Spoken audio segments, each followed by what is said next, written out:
Meta Madness continues. The round robin. 7 teams fighting for a spot in the playoffs as we go to Blackheart's Bay today.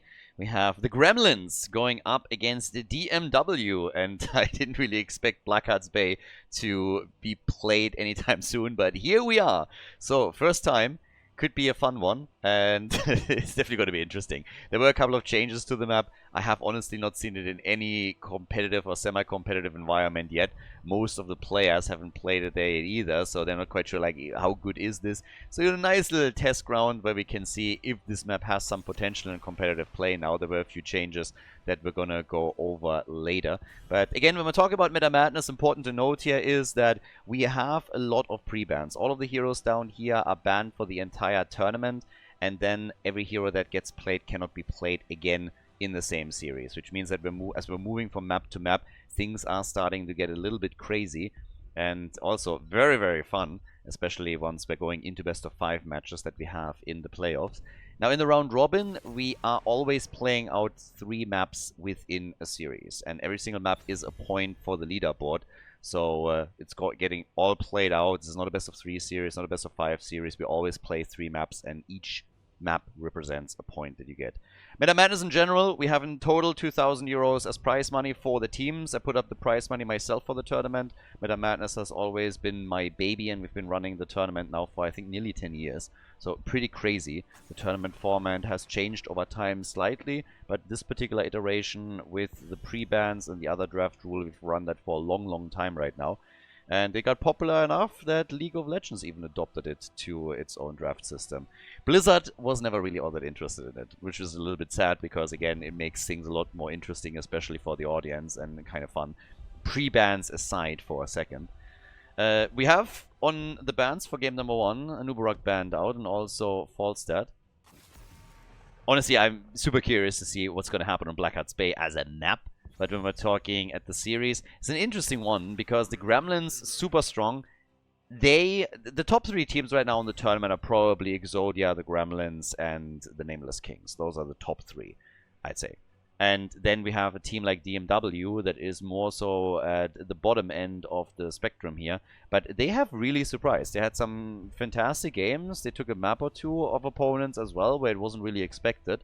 So while I wouldn't really say they're going to come into the series and immediately, like, rock the show and take an S3-0, they can always take a map. And that is dangerous to a lot of these teams. We're getting, on the other hand, a Viking first pick talking about dangerous. And yeah, did not see that one coming. The Vikings in, Casa together with it. There's now 3 chests on Blackheart's Bay. Is that a backdoor? No way. A backdoor strategy. Alright. The blue team knows 100% what's coming right now. With a Morales pick, they know 100% what's happening here. That's actually crazy. The Vikings get picked instantly, and then DMW says, you know what, boys? We're gonna backdoor you out of game number 1. I love it. This is gonna be awesome. Asmodan gets banned. Good thought process, because Demonic Invasion on Asmodan is great to take structures down. So if they fly in with Asmodan and the rest of the team, then drop the Demonic Invasion, there's that. Zeratul gets banned so that he can't protect structures with a Void Prison. Makes also perfect sense. Really smart here what we're seeing from DMW. The question is just, can they execute? In case you're not familiar with the backdoor strategy, you use Morales with Medivac to get Tyrael, Jimmy, and others that are really good at taking structures down. Raymain, for example. And you fly them over to a keep and just unleash. Tyrael drops the Sanctification when the opponent is engaging. Jimmy goes for Hyperion. You try to get damage too with Greymane. Artanis gets oftentimes played with it because you can use your Orbital Bomb. And they go for Nazebo. He's going to go Toad build with this for sure. And your only goal is take down the structure. And once that keep's gone, you're trying to repeat the same process, going for the core and annihilate it. Every single time that you backdoor, you're gonna get wiped. You're losing your team. So you're falling behind in experience quickly, and your opponent is going to start to outscale you. So you have to be able to get to level 10 at roughly the same level as the opponent, and then make your play from there. and they're going triple damage with this. They're not even bothering with the second tank. They're going full on damage. Like, this is really just a Hail Mary play. And it's against a very tough opponent, so don't expect this to necessarily work. If you play against an opponent that is on the same level as you, there's a higher chance of it actually working out if you play your cards right. But at the same time, they're now going up against a super tough opponent here, and this could backfire. But they are saying, like, guys, in a straight-up game, we are most likely going to lose, so we are just going to take a huge risk here, and I love it. It's awesome. So, let's see if it works out. Early Viking pick for the Gremlins. Go into Illidan later. Blackheart's Bay, everybody. Map number 1. Game number 1 could be a wild one. Things are already a little bit crazy as we have on the left side the blue team with Banana H on Brightwing, Gavlo on Illidan. We get the Lost Vikings played by Sadath. First pick actually for the blue team. With Nano and Cassia and Murden played by Mopsio. Over on the right side, Justice for All, level 1 for the Dark Wolf on Tyrael. We get the White Tiger on Morales. The Evil with Jimmy. Theoden with Nazeebo, and Sereni is playing Greymane. Backdoor strategy incoming.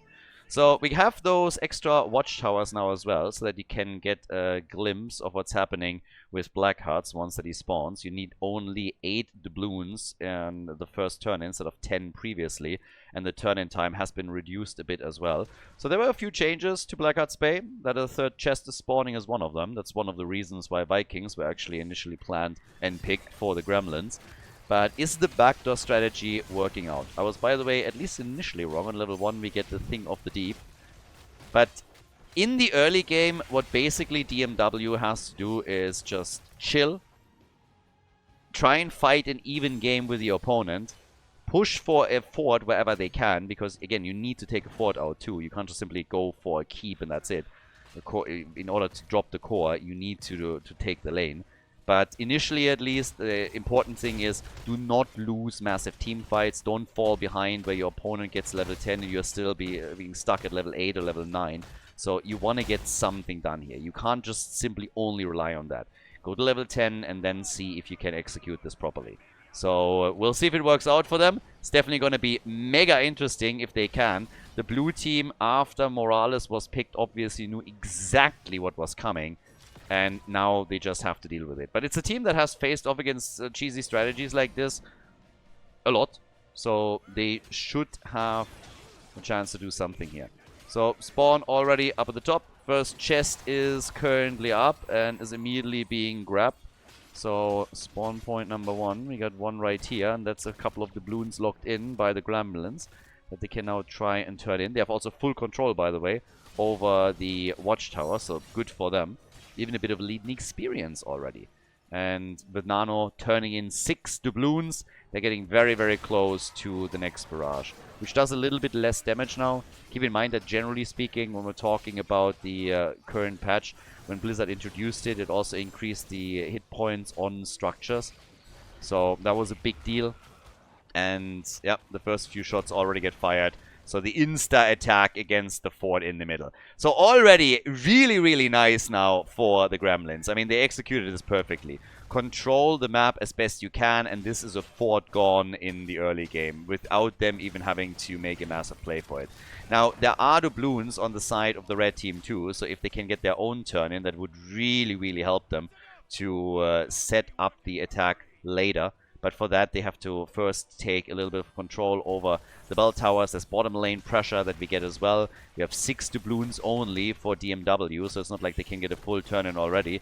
And with Vikings in the game, they will try to interrupt time and time again whenever possible. And with Greymane getting attacked, that's another problem. Now, previously, you would lose all of your doubloons when you die. This has also been changed slightly, so it's not quite as punishing anymore, but the 6 got turned in. They need 2 more in order to make this happen, though. And you can already tell that there is a discrepancy coming in when we're talking experience, so 1 level behind. So this is already not that great. The red team is just trying to apply pressure, pressure, pressure, pressure. Camp after camp, mad push through the bot lane, and this is likely going to take another fort out. So this is gonna get a bit nasty. This is the problem. If you're falling too far behind in the early stages of the game, then you're just in trouble. And with this mad push, with 4 heroes pushing at the bot lane and the fort being gone, the red team is just not getting enough here. They first of all need the doubloons for their turn-in, that's number one. They're now trying to pressure the middle so that they are guaranteed to take the fort out once that they have the turn-in. But they of course need to do way more than that. And the blue team is just simply starting to go for the keep at the bottom of the map. They know that they have to do something in order to ensure that DMW is A, pressured, is forced into fights they don't want, and doesn't have time to set that combo up. If you give them time and space, they are going to wreck you later on with those backdoors, or at least make it difficult for you to deal with it. So the more you can do early, the better for you in the long run. Gavlo with the turn-in attempt. This time they need in total 10, but they're already getting close here. Let's not forget that we have Nazebo with 2 doubloons right now. They're starting to push them back a little bit, trying to take control over that middle space once again. But, yep, the doubloons are about to get delivered for the team in blue. And Morales is gone. And ooh, the Dark Wolf is not looking too hot either. Gets a shield and still falls. And now the shots are fired as Blackhearts has been appeased. And that's another fort about to be eliminated. So this is exactly the problem. Level 10 versus level 8. Exactly right there. Now, as I said before, the reason why DMW plays that strategy is because they just acknowledge, guys, we are the underdogs here. We are in trouble against these guys. We need to somehow cheese them a little bit. It's the only shot that we have, and you can see why. Because in just straight-up fights, the Gremlins are on a different level. Nice combo. Valkyrie follow-up on a hunt stun with Illidan, and now the pressure for the keep at the bottom. Vikings still patrolling the middle, trying to prevent that turn-in from happening. They know that this is one of the big things. And as long as the red team doesn't even have level 10 abilities, the Gremlins don't have to worry about anything. Afterwards, map control and also vision becomes important. And with all of the forts destroyed, this obviously automatically means that it's much easier for the blue team to spot whenever the medivac is getting ready. If you can hide behind a wall and then fly in, it's a totally different ballgame. But here comes the aggression again. Banana goes down. Banana H eliminated. So now it's a 4 versus 5. Yes, the level 10 abilities aren't there, but this might allow them to get that turn-in. And they're already trying. So here comes the turn-in attempt. Cassia could try and interrupt, and Nano definitely will. He's going to buy them a little bit of time. Or trying to. Is not able to push it through. So this is at least the fort in the middle destroyed. This one will go down now. The fort is going to get destroyed. And they will have a chance to backdoor in just a couple of seconds. Brightwing is back, and look at the talent choice. On level 10, went into Emerald Winds. This is the idea, to push them back from the keep once that they are attacking it. So this is going to be important. Here comes the medivac. Underneath the watchtower, though. And they're going to fly in and try and take the keep. So here's the fly, and now they just have to attack it right away. The timing is everything. Sanctification has to be absolutely on point once that Brightwing comes in. Here's the hunt, and they're getting the big damage out. Sanctification maybe a little bit too soon, and Jimmy isn't even in it. They need this. They need the keep. Keep is getting attacked. Everybody's going to get wiped. That's a given. But as long as they can take it, Tyrael Explosion should be able to claim it, and they take it down. The team wipe is there, but the keep is gone. Keep is gone, Tyrael explodes, but the problem is that the Vikings are already pushing for the bot keep. So they are able to take the mid lane out completely. Now they can technically make a play for the core itself. So now they can attack cores. The problem is simply that they themselves lost so much already. Against the different... Again, I'm telling you, if you do this against the team that is on eye level with you, you have a much higher chance of winning it. If you get the draft, of course. Once they realize what you're doing, they're going to try and counter-draft you as best as they can. But the red team played it smart. They banned Zeratul so that Void Prison wasn't available to stall things out. And they made some really good choices. But they have to now wait for everybody to be back, for the ults to be back too. And then they need to get into a good position to fly in again and will attack the core. So this is going to be the big one. And then it might actually come down to a race as well. But they got Greymane, they got Jimmy. So it's all about them now getting in a position. The problem is, look at the vision of the blue team. Look at the vision on the minimap of what they see. They see everything. How is the red team supposed to get into medivac range now? That's the problem. That's the massive, massive problem here. And if they start losing heroes, if they're going down to only 4 on the map, then they can't go for the medivac either. And as long as the blue team is so far in and is going for structures, even if they fly in, the core might actually fall. Look at this. They're just running. They're just going for it. And instead, these guys are now going for the core. It's going to be a race. These are just racing. They're just racing into range. That's all that they're doing here. They're running over. Medivac is coming. Here's the play for core. It's a race, baby. Who's going to take it? 8 kills to 1. The shield is already gone. They have really nice heroes to make this happen, but they're already a little bit too late. They're going for it. And they're losing out on it. 50% against 0 as DMW loses game number 1. GG. We're going to head in game number 2 in a second. Guys, if you enjoy the content, if you like the coverage here, please subscribe to the channel and like the video. It really helps to spread the videos to people that were interested in Heroes of the Storm in the past and might rejoin the game. So spread the love a little bit, help to promote the games here, like and subscribe, and I hope that you enjoy the rest of the series. The Gremlins are in the lead. They took it on Blackheart's Bay, but DMW got close. So yeah, this was actually pretty fun. This could have worked. At the end of the day, the problem that they had was simply that with them losing so much of the map, the opponent had too much vision. They couldn't sneak past them into medevac range to fly to the core directly. And so once that they had to move into vision and into the middle of the map, the blue team knew immediately, okay, we gotta go right now, attack the core and just race them and win the race. And that's what they did, and it worked out for them. Core was on 50% on their own side as they dropped DMW. But the thought process and also the execution of the red team was actually very good. It was one of the better backdoor attempts that we've seen in a while now. You could have definitely tightened things up a little bit. If you play that early game a bit stronger and don't fall behind by 2 levels as the opponent hits level 10, you can hold a lot of these forts, and all of a sudden you know how have a little bit more room to play with and might be able to hide on a lane behind the fort and then fly in from there. Or if you can just somehow get a kill at that moment and then get it done. But it was still, it was kind of close there. And I gotta say, against an opponent that's not quite as experienced as the blue team, I think they got this. So this was well executed. So bravo. Kudos to the red team for making this definitely a fun one. I think at this point the Gremlins are for sure paying attention to the draft and very cautious, because like, okay guys, they came up with 1 cheese, let's see if there's something else that they're going to play here. Heading into Dragonshire means of course that now 10 heroes that have been played on the previous map are gone. They can't be played again. We have in total therefore 23 heroes eliminated. That's before the draft and the 6 bans that come with it. But yeah, a fun one for sure.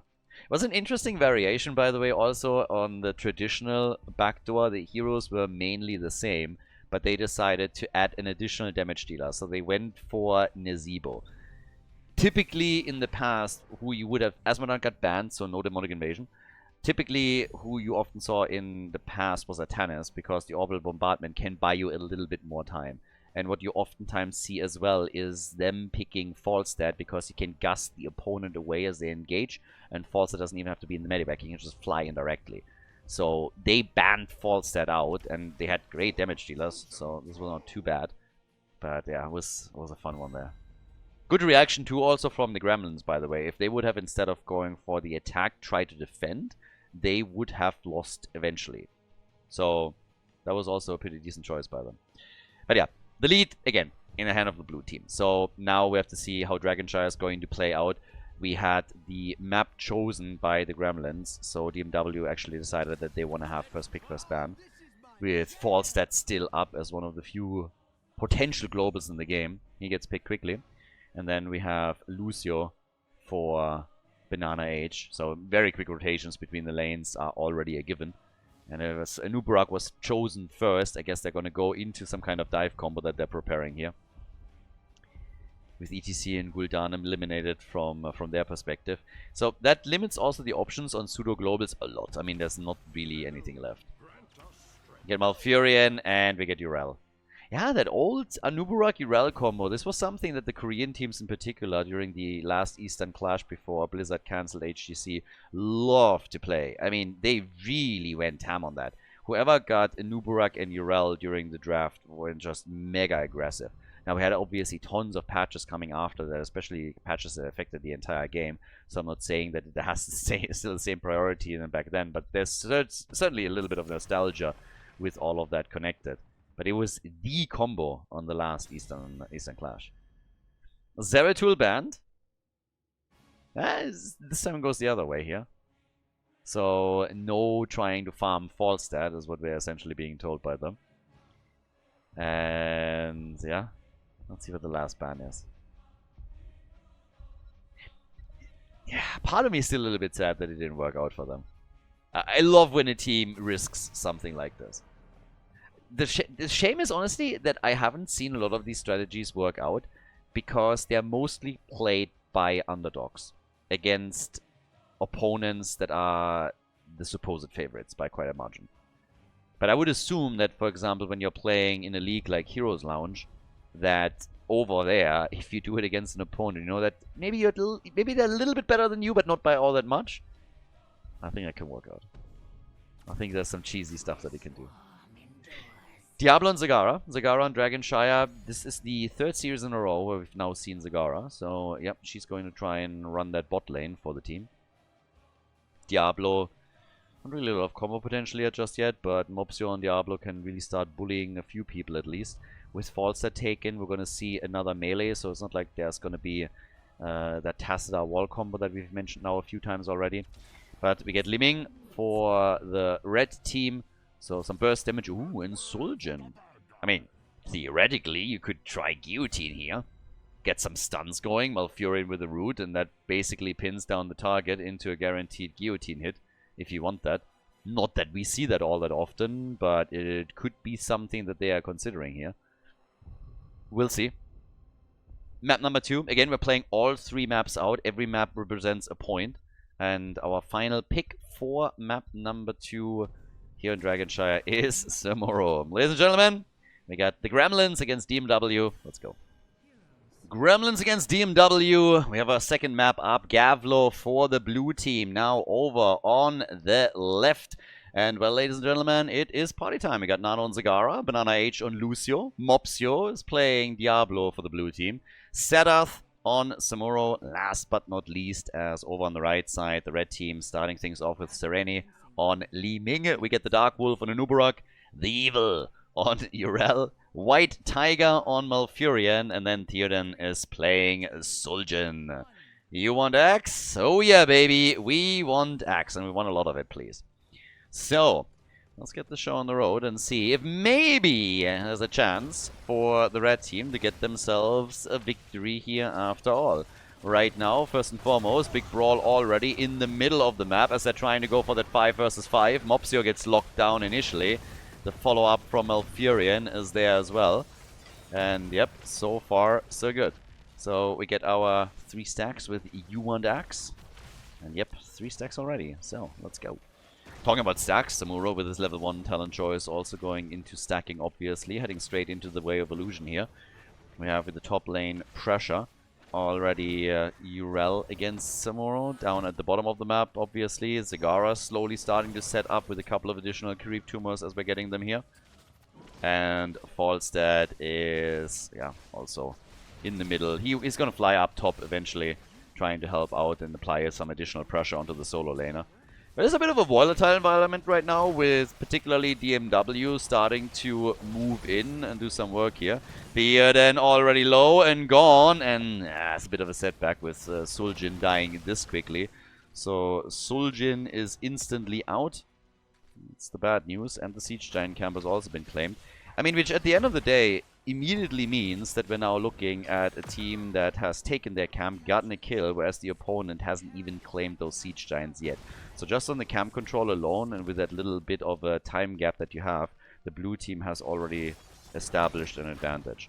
And at the top left, we now have the next one about to be taken.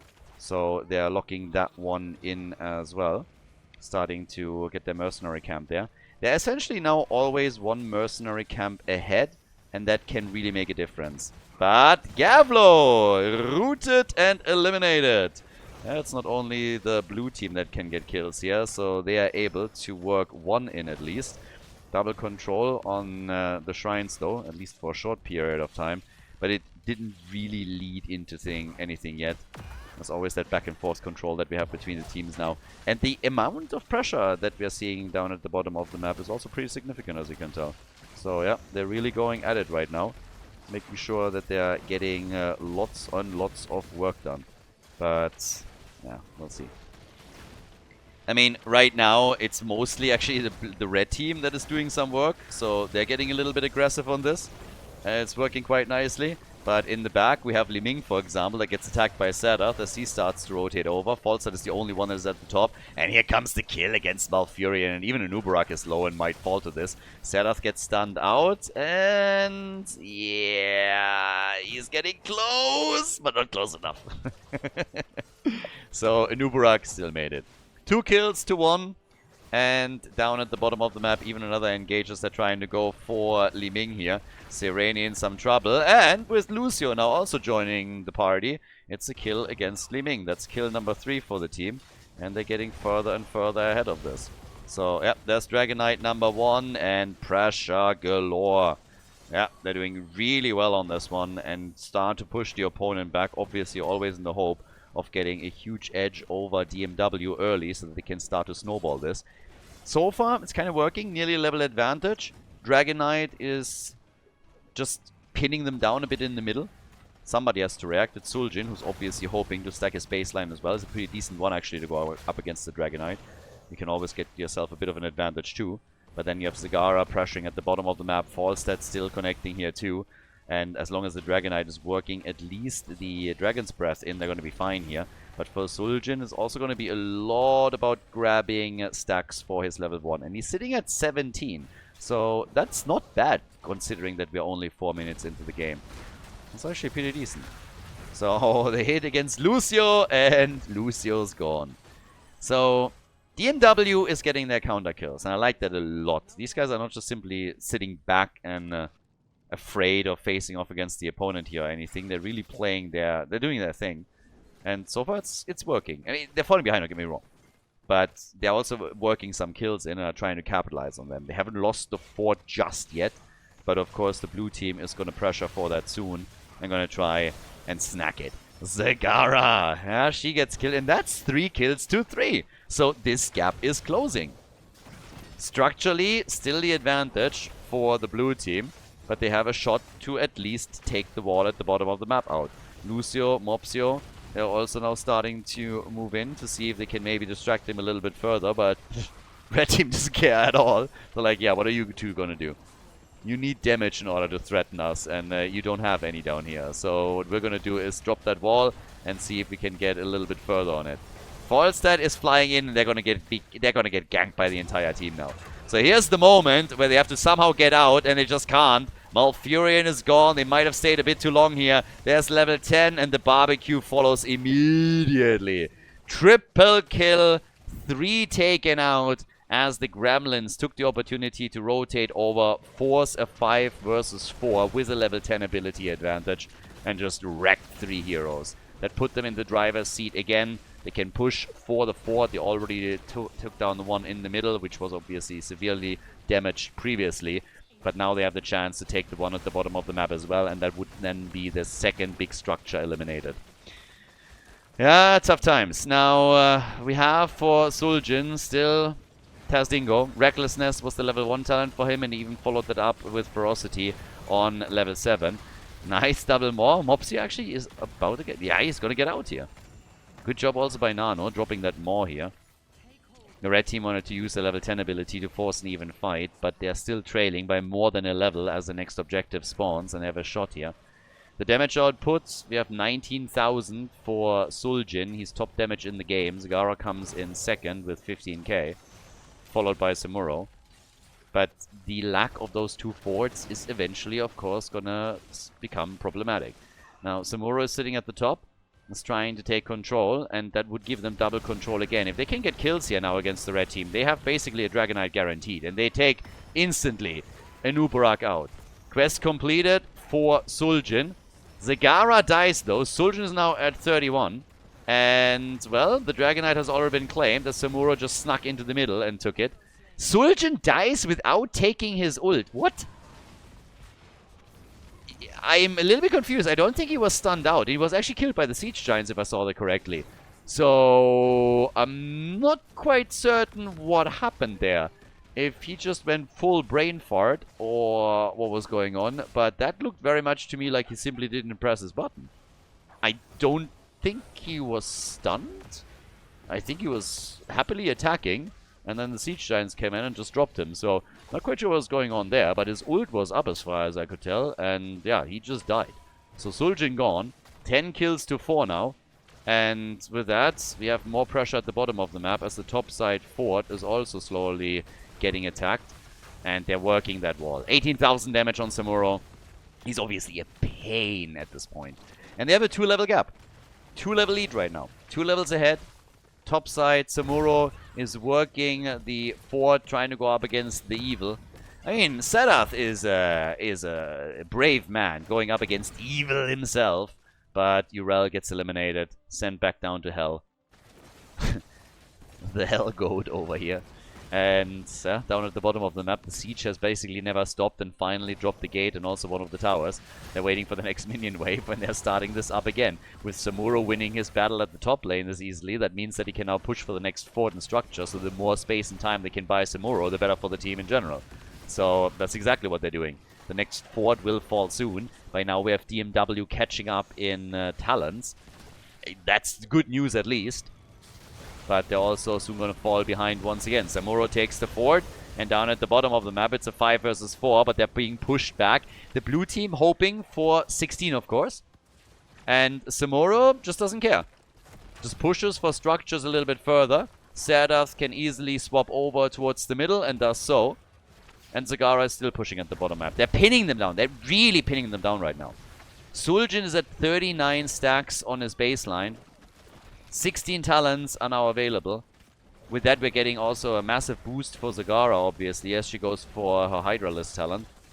And, yeah, there's the double more. Ooh, this could get nasty. This got it really nasty. Suljin already in trouble, has to pop his ult, has no targets, and needs to rush away here. And gets still killed by Zagara. Yeah, Zagara gets the kill here.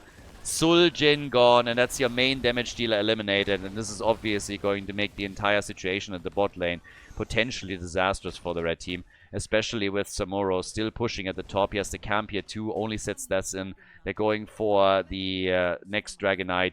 Falset is taking, flying towards the middle already. Nobody there to interrupt. That's a DK for Gavlo. The Gremlins for the objective once again, and Samuro is back to his shenanigans at the top lane, trying to go for the tower control, taking tower and gate. As we have the Dragonite pushing through the middle for now. Most likely going to focus on the bot lane. And yep, on its way. But down at the bottom of the map, they're starting to... Oh, no, actually, started to take the wall out in the middle. Going against Suljin there as the mid lane is abandoned. And the bottom keep attacked. And of course, with Samuro the entire time just doing work here, he's swapping from lane to lane and really making it easy for the team. DMW is trying what they can to somehow stem the flow here and really stop the bleeding, but they can't really pull it off. They're 3 levels behind, they're a big talent behind, that's a huge problem, and with the objective claimed by the Gremlins, they're just going for the next structure and they're absolutely hammering this one away. We're 10-11 minutes into the game and the keep is about to fall. Samuro is still pushing at the top, Mopsio trapped down at the bottom and dies, but he had his soul stacks together and will be back. And while the bottom keep is now gone, we still had Falstad in the middle do a bit of extra damage to the keep. Falstad being chased here even, and while he's being chased, Samuro has more wiggle room at the top lane to damage keep number 2. Yeah, trying to swap out here. Might have to go towards the middle and kind of gets caught, but we have Lucio nearby with a bit of help. And Sadath should be able to escape. And there's still no level 16 talent for DMW, which is obviously one of the biggest problems. They will soon get that talent. Oh, and there's a double kill. Mopsio is gone again. And this time he is out for good. With them forcing the fight around Falstad as they're going for the cocoon, they have a shot at taking another hero out, but they're also dropping low. Suljin gets the kill. With Li Ming, they come in, they drop Samuro, they drop Falstad, they drop Lucio. It's a triple, baby. Oh yeah, DMW showing some teeth here. They show their claws, and only Zagara survives as the red team is pushing for the middle. Li Ming with the resets and the kills. Now they're defending the top lane keep as best as they can, but they also need to send somebody down to the bottom of the map as Siege Giants and Catapults are slowly starting to take position here. They close the gap in experience a little bit. if you look at the experience distribution, it's really the hero experience where they made such a big jump, because the heroes they killed were much higher level, so they get that underdog boost, and that allowed them to even pull ahead in hero experience. Then again, if you look at passive experience and structure experience, that's a bit of a disaster. Yeah, there they have a huge problem. But they closed the gap at least to an extent. You will still have to somehow deal with that level 20 talent on the other side, which is not going to be easy for them. But we'll see. So everybody's back up on the map for the Gremlins. So far, so good. Quest completed for Suljin, obviously. So yeah, he's done with the baseline quest. So now he has his Twin Cleave up for what it's worth. Should still help him, of course, a bit. And they're going already for the next objective. Diablo at the bottom of the map. Falstad at the top. Just having a quick look over here. Not really committed to it just yet. The red team is setting up in the mid lane. Swap out on Zamuro. And level 20 talents are ready, and they're going for even more Red Dota style, but now using Epic Mount too. So they can really run circles around them. They have 3-blade style for Zamuro and Epic Mount. Big attack in the middle. Zagara is still pushing the bottom of the map, by the way. She's not even moving in. She takes another minion wave out. Mopsio goes down again. Seems like DMW, for now at least, identified a weak link on the blue team side, and is just relentlessly going for it whenever they have a shot. So now Malfurion falls. That's the counter kill. That's your sustain gone. And it's a 4 versus 4 on the map with a big wave at the top, plus Catapult and also Mercenary Camp. And the red team is pinned in the middle since they're trying to prevent the objective from being claimed. But there's also a lot of catapults building up at the bottom of the map, which are causing another problem. Gavlo saved by the Maw. Suljin dead again without the ult, by the way. So the ult timings for Suljin are a little bit unfortunate here. The Dark Wolf, oh yeah, he's also dead, and Falstad has now moved down to the bottom of the map to ensure that the catapults are going to be able to damage the core. So yeah, Gavlo is right there, gets some damage connected. The core is going to lose hit points. Samuro at the top for the channel. They want the next Dragonite, the next objective. And even the keep at the top is being attacked. Like, they're losing on every single account right now. Urel is gone. The core is losing hit points. Liming is defending. Falstad is going to go now for the Dragonite. And the keep at the top lane has already been destroyed by the minion wave alone. So they're really just going for a multi-pronged attack. It's checkmate at the end of the day. They're just locking them into a position that they can't recover from. And the continuous poke against the core is also making sure that the shield is not building up again. So that makes matters worse. They even go for the keep in the middle, but the Gremlins are gonna lock in their second win in this series against Team W. 16 kills to 10. They got kills, but they weren't able to claim anything else outside of the mid fort. That's game. The Gremlins got 2 points already. Coming up next, we have game number 3 for you guys. Before we go, a big shout out to everybody that is supporting the channel on patreon.com/Khaldor. Really appreciate the support, guys. Thank you very, very much. If you want to support the channel, if you want to support our efforts to keep the Heroes of the Storm esports scene live with all of the events and tournaments that we're hosting, then please consider to check out patreon.com/Khaldor and support the channel there. It's the best way to support all of the things that we're currently doing for the scene and plan to do in the future. With that being said, enjoy the next game of the series. Infernal Shrines. We got a 2-0 for the Gremlins, everybody. So, at that point, we now have Infernal looking, pretty good as our final map. We have 20 heroes obviously banned out because they were already played. In addition to that, the 13 that are perma-banned for the event thus far.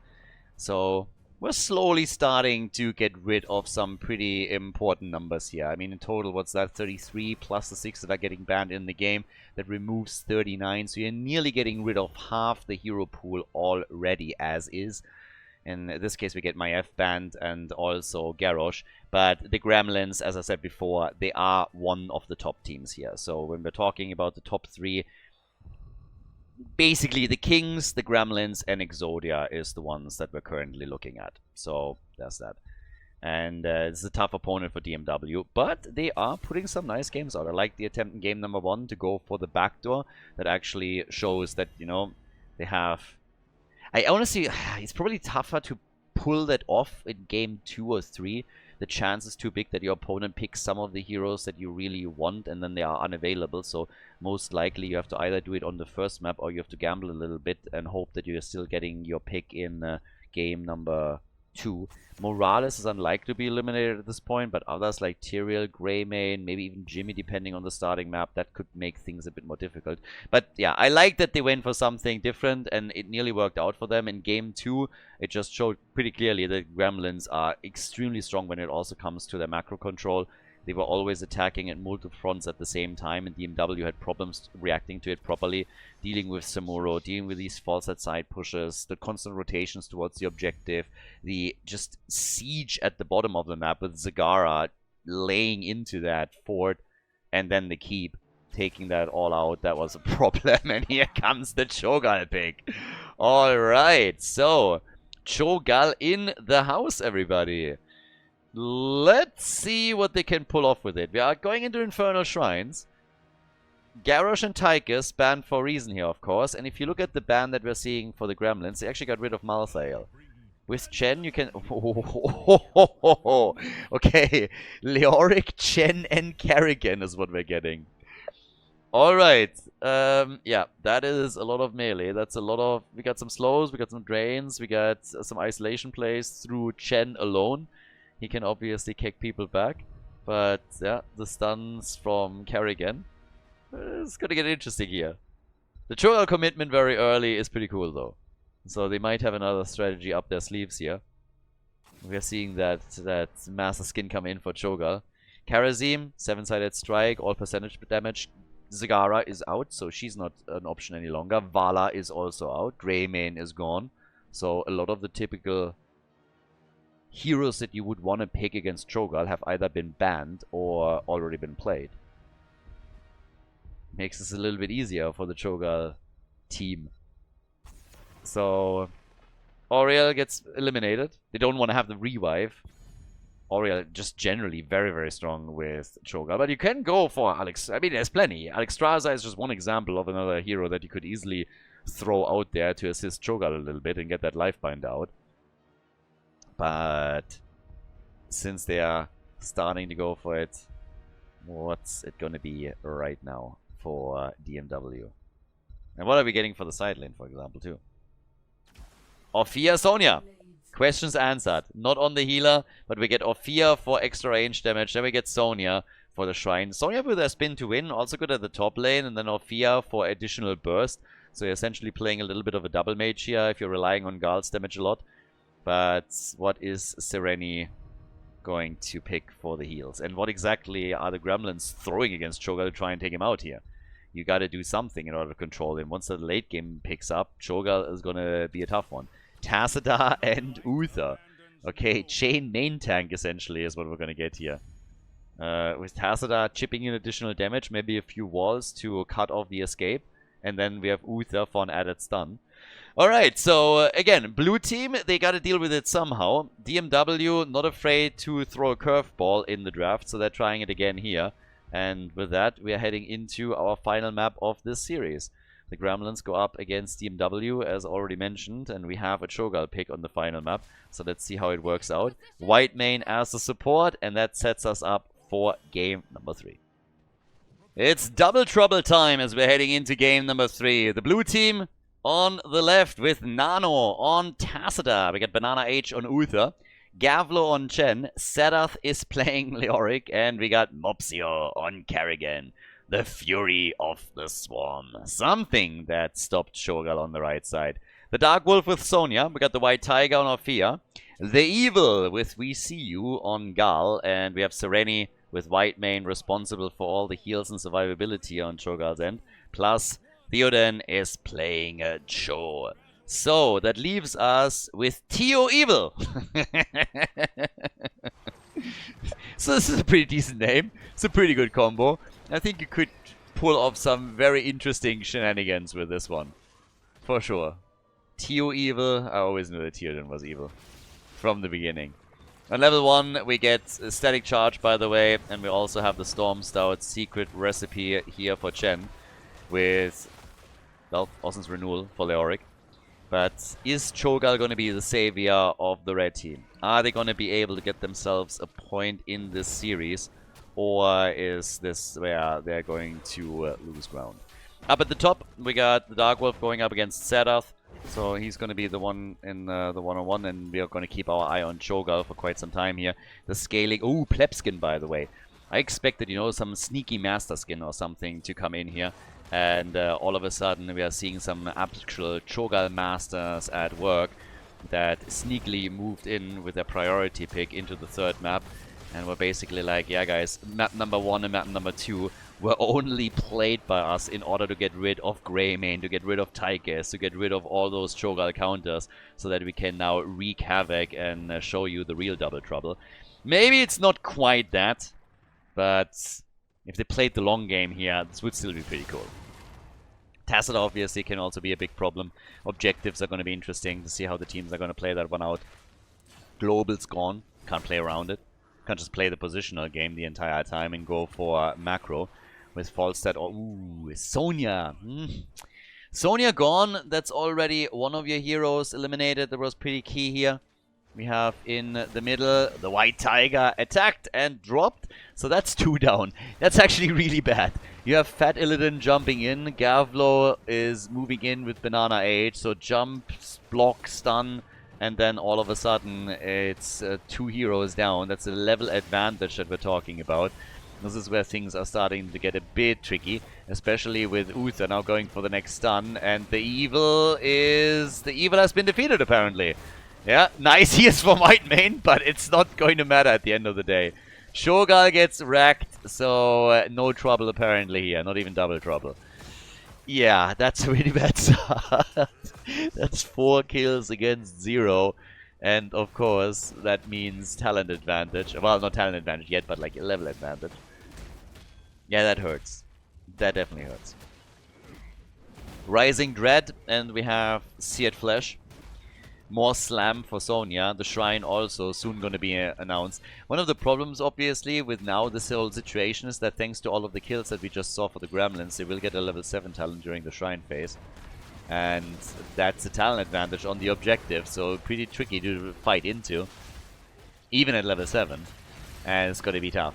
Right, Tiger already moving out there. Yeah. Cho'Gall sets up early, but here's level 7, and that gives us beam alignment, so the synergy here with the resonance beam.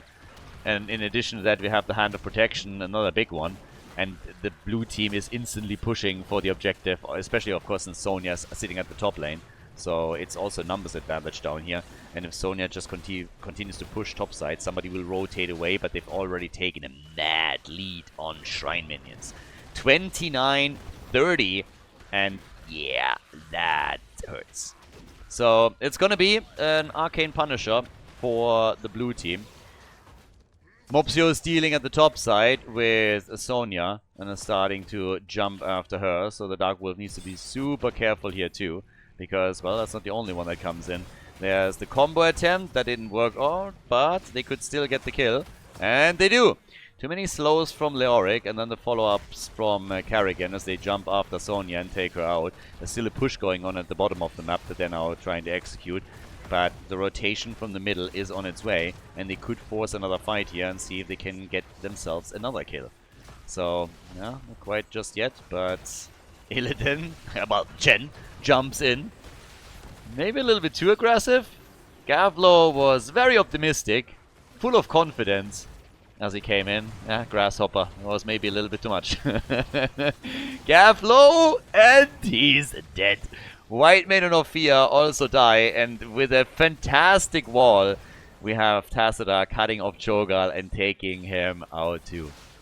Was an amazing wall. It's a fantastic wall. Tacita, he's the best. He's the best. Everybody says so. It's a beautiful wall. And without the wall, Cho'Gall would have lived. It's a great wall. So, yeah. Tacita can build walls. I don't know what to tell you guys. So, now that Cho'Gall is gone and that basically 4 more heroes have been eliminated, we have 9 kills to 1, level 10 abilities already, and that's a 2-level gap between the two teams. And, yeah. That wall was not that beautiful, by the way. Well, that was not a beautiful wall.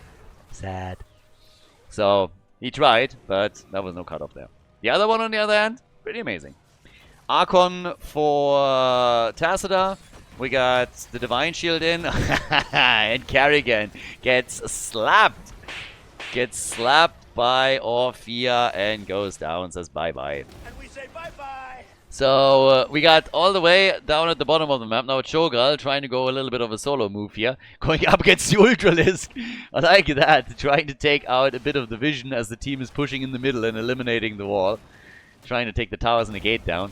The next camp is also about to be claimed. And obviously without level 10 abilities, DMW is just saying like, boys, no. Just no. I mean, at this point, it's a bit, tricky. Level 10 needed. And they're about to lock it in. The question is simply, can they with that then finally force a fight here and maybe take it? No leap. We're actually going into Wrath of the Berserker. We got also Upheaval and the Twisting Nether. They want to go for Tassadar. Archon. Oh, and can they slap him? Yes, they can. Tassadar is gone. But Sonya at the top got also wrecked, so kudos to DMW. They get another kill, but it comes at too high of a price. Not only did Sonya get eliminated, but I suppose... Oh, they're not losing another one. Me likey. Yeah, not too bad. They were able to keep the rest of the team alive here. So Tassadar gone. That's now 3 kills to 10. Even talents for the next objective, at least initially. Towards the middle or the end, Gavlo's team could theoretically get themselves a level 13 talent advantage. But for now, hey, they got a shot here to go for a proper fight on the next Punisher. Ophia, top damage in the game, 20,000 for her, 15 for Leo, and Gal is still sitting at 16, a little bit higher than that. But, yeah, with that now, it's the blue team that wants to take control again. But really, here DMW is going to fight, at least initially. What they do after... They try to fight before level 13 is ready. If they can get a kill here and a numbers advantage, that would already help. Problem is that the Dark Wolf might be in trouble. It's Ophia that falls first. Ophia gets eliminated. They got the... The tomb was actually a little bit misleading for just a second, but it still results in White Mane dying. They follow up on Cho'Gall, trying to take the evil out, but yeah, the problem is that the objective is now lost. The top wall is getting destroyed, Cho'Gall is getting drained again, and they're setting the rest of the team up to move in and drop him. Thankfully, they moved back early, so they can at least keep Cho'Gall alive, but it's a 1.5 level gap with level 13 talents now just being a thing. Oracle at this point for Tassadar. Cho'Gall, after all, gets caught by the 3 heroes that come in. Is able to get away from the looks of it though, and kudos. That was actually that looked tricky for a moment. It doesn't change the fact that the fort in the middle is now about to get destroyed, and the one at the top will fall too. So structurally, there's more pressure now against DMW, and they're just losing one fort after the next. So things are falling apart here as we speak. We got 12 kills, 2-3. Attack in the middle is highly successful. At the top, they're letting the minions deal with the rest of the fort. Down here, they have a chance to go for the keep, and oh my god, they get the double kill. White Mane, Ophia, both dead. Cho'Gall trapped too. Cho'Gall trapped, pinged. They want him, and can Kerrigan get him? Can Kerrigan carry again? No. Didn't put on the backpack and can't carry the key team to victory in that situation. Cho'Gall makes it out. Kerrigan apparently skipped leg day a few times. Those calves were not ready to carry the team in that instance. So yeah, 1 or 2 jumps were missing, and they might have been able to take Cho'Gall down, as is not the case. They can go, on the other hand, for that keep, and that's something that they definitely want. So now all the forts and 1 keep are eliminated, and the blue team is getting closer and closer and closer to level 16 talents. 30,000 damage from Gal, top damage in the game by now, followed by Kerrigan on 26 and then Ophia on 25k. Just looking at the experience, by the way, I mean, look at that gap in mercenary experience. Brutal. It just showcases the amount of map control that we have the entire time here by the Gremlins. It is something. So, massive, massive map control from them. Minion experience, they are ahead. Passive experience, they are ahead. And obviously, hero experience. I mean, that one we don't even really have to mention. Kerrigan again with the combo attempt. That dodge towards the left, straight into the hands of Uther. And he gets the kill. They get the stun. Divine Shield on Tassadar to prevent the counter kill. And now, is the White Tiger. Look at you. Not bad. Dodging everything here and just chomping away at Leoric. who's all of a sudden realizing that he might be the next thing on the menu, and he gets killed. Cho'Gall gets dropped too, but good for Fia. She gets the kill. 18 kills to 4. Now the rest of the team is moving in and wants to pay back though. But Mopsio might have also gone a little bit too deep, and at least in this case they get the kill. Level 1 quest is now completed for Tacita, but yes, Sonya dies, and boy do they jump underneath those keeps now. They can push to the middle with catapults though, but they're not going to be able to end the game just yet. Death timers are low. Cho'Gall will be back. They can set up for the next objective though. That's something that they can definitely do. Top lane, well, as all the forts have been claimed, that means there's no fountain nearby. Tacita went into the Executor's Will. And there's another camp that they want. Sonya isn't here. The ult misses. That would have been a really nice... I mean, it's a nice choke point to try and set that one up. But didn't work out. And now Sonya needs to deal with the bottom of the map. That's where we have the mercenary camp and catapults moving in. Top side, Tacita is already just waiting for the objective to start doing his thing here. And yeah, they take that camp out. At least the shaman. And for the red team, it's a little bit tricky, honestly. I mean, I think they have to fight this. They don't have level 16. That's obviously the one thing that they would still like to get. That's why Sonya's down at the bottom of the map and why they're immediately moving in. But, I mean, you gotta fight some really bad fights from here on out, one way or another. It's just something that you can't prevent. Your opponent is so close to level 20. Even if you get 16 now, are you really gonna get that even talent fight? I mean, even that is a question mark. Tacita is gonna leave this as 39. He's leaving this as 39. He's waiting a little bit. Nah, okay, they're grabbing it. They realized they couldn't get to 20, but they also got the kill. And Tomb! And now they have to try and save Cho'Gall. Yeah, now they have to try and save him. Carrigan is now coming in as well. Gets thankfully unmounted by the minions. If those minions don't drop Mopsio off his mount, he can flank in and get a combo. But now we have the Punisher pushing at the top. Solo, essentially. Yeah, solo Punisher topside. And the blue team is already going for the core. Basically just telling Cho'Gall, dude, if you defend the top, you're going to lose the game right now. So, yeah, you got to really think about what you want to attack. So they're pushing a little bit here, but move straight back towards the middle. There's a pressure play at the bottom of the map thanks to the minion wave as well. Catapults on the move too. 20 soon gonna kick in, and the topside keep is obviously gonzo. You won't be able to save that. The Punisher alone is gonna drop that with ease. Not even close. Mopsio gets attacked, still alive though. Another Entomb out, still no 20, but they're gonna get it any moment now. And yep, this should be it. The core getting attacked, Storm Talons are available now. That gives us also Divine Protection, for example. We have Kala's Gift, and well, Carrigan falls, but so does Sonya. Now they're going for Cho'Gall again, but the core is getting assaulted from the mid lane, from the top lane. Catapults coming in. Isolation of Ophia leads to another kill. Kill number 22 for the Gremlins. They're getting their 3 points here today for sure. DMW, they've been playing some cool stuff, but they are just no match here right now for the blue team. The core dropping hit points quickly. 22 kills, 2-5. Cho'Gall again attacked, entombed, and will finally fall once more, one would think. But Whitemane's heal is just insane. The core at 38 points, and they get the kill on Uther. Uther is down. Cho'Gall is still alive, which is just nuts. 17 points on the core. They're gonna finish it, I would assume. But it's just crazy that Cho'Gall hasn't died again. It's just bonkers. The heals from Whitemane are on a different level, but the game ends regardless. The Gremlins with a 3-0 against DMW. GG.